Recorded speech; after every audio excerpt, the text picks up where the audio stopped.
Il y a pas longtemps, alors que j'écoutais ma playlist habituelle, je suis tombé sur une musique composée par le monument Daniel Rosenfeld, mieux connu sous le nom de C418. À ce moment, certains d'entre vous savent déjà de quoi je parle et d'autres non. Le principal, c'est que ce morceau que vous entendez actuellement m'a fait des frissons dans le dos et m'a donné un sentiment que je n'avais pas ressenti depuis longtemps. La nostalgie.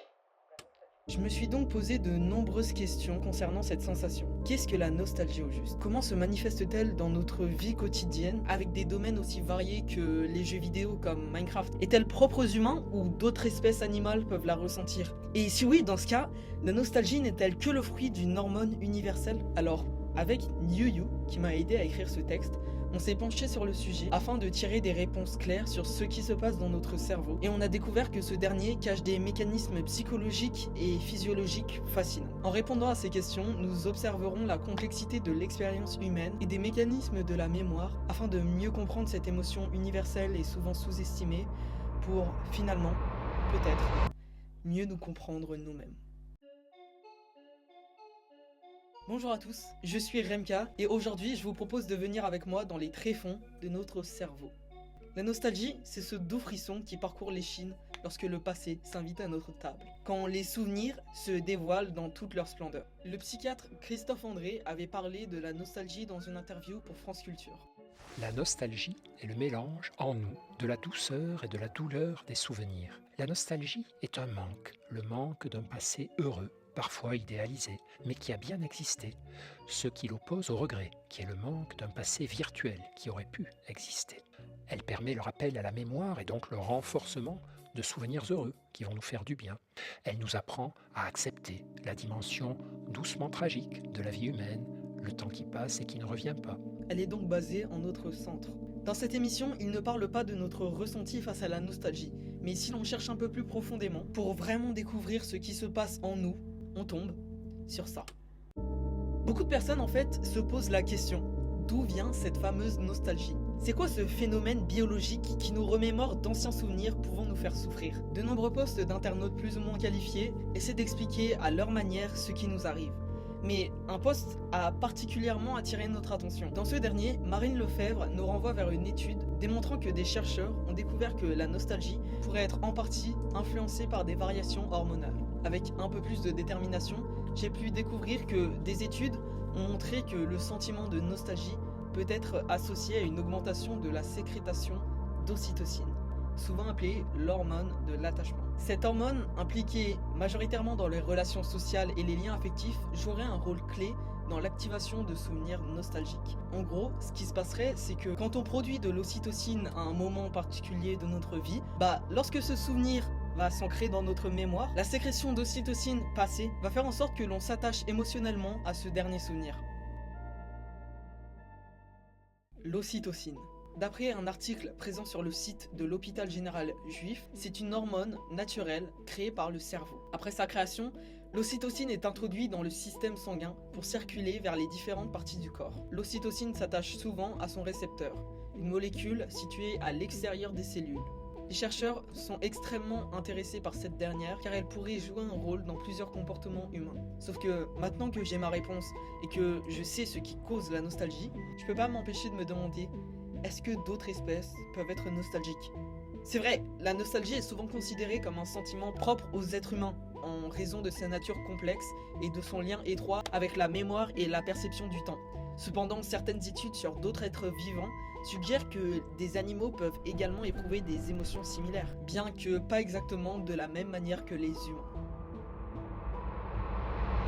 En 2014, National Geographic a mené une étude sur les éléphants, afin d'observer plus précisément leur comportement suite à des tragédies, par exemple des attaques par des hyènes ou des lionnes.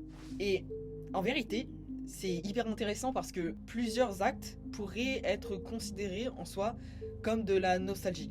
On a observé les éléphants pleurer la perte d'un des compagnons de leur groupe, se tenant près des restes d'individus décédés ou revisitant des lieux où des événements significatifs se sont produits. Mais le truc, c'est que, à vrai dire, les chercheurs ont beaucoup d'imagination. Et en fait, c'est à peu près comme tous les êtres humains. Tout ça n'est que sujet à des interprétations. On peut pas vraiment entrer dans le cerveau des éléphants et savoir ce qu'il se passe. Il est difficile de déterminer dans quelle mesure ils sont comparables à la nostalgie humaine. Cette nostalgie, qui, quoi qu'on fasse, puisse nous faire sentir insignifiants face à l'éternité du temps. Elle va jusqu'à atteindre parfois des événements remontant à notre enfance, ce moment de notre vie où tout n'était que joie et insouciance. Dans mon groupe d'amis, une grande partie en ressentent lorsque l'on parle de Minecraft. Ce jeu vidéo qui a su capturer l'imagination de millions de joueurs à travers le monde et qui en ramène toujours plus chaque année. Pour ceux qui ne connaissent pas, je vais essayer de vous résumer brièvement son concept. Un monde construit en blocs, généré aléatoirement parmi des milliards de possibilités. Par exemple, le jeu peut décider de placer à un endroit une montagne, puis des arbres ou un village, maison de villageois avec leur propre intelligence, leur permettant d'errer dans cet univers pixelisé. Alors, nous, quand on arrive, on casse du bois pour se fabriquer nos premiers outils, que l'on améliorera par la suite pour progresser petit à petit dans ce monde dont nous sommes le seul habitant. Et c'est pour cela que je pense que Minecraft, c'est bien plus qu'un simple jeu. C'est une porte ouverte à un monde de souvenirs et de nostalgie. Pour toute une génération, Minecraft évoque des après-midi passés à construire des mondes fantastiques avec des amis, à explorer des cavernes obscures à la recherche de trésors ou simplement laisser libre cours à sa créativité débordante.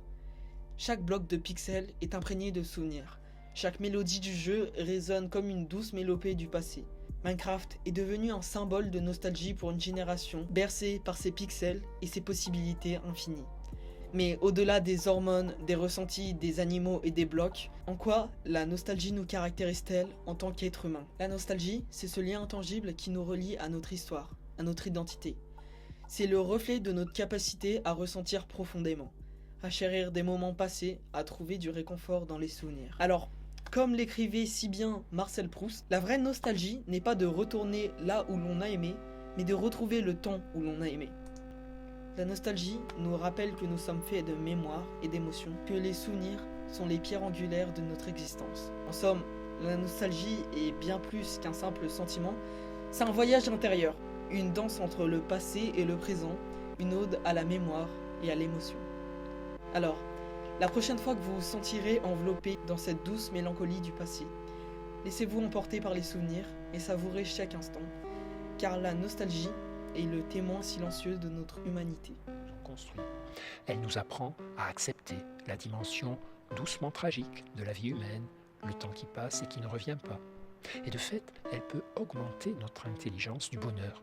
La vie s'écoule vite et la disparition des bonheurs passés doit nous pousser non à nous lamenter, nostalgie négative, mais à savourer encore plus fort le présent, nostalgie positive.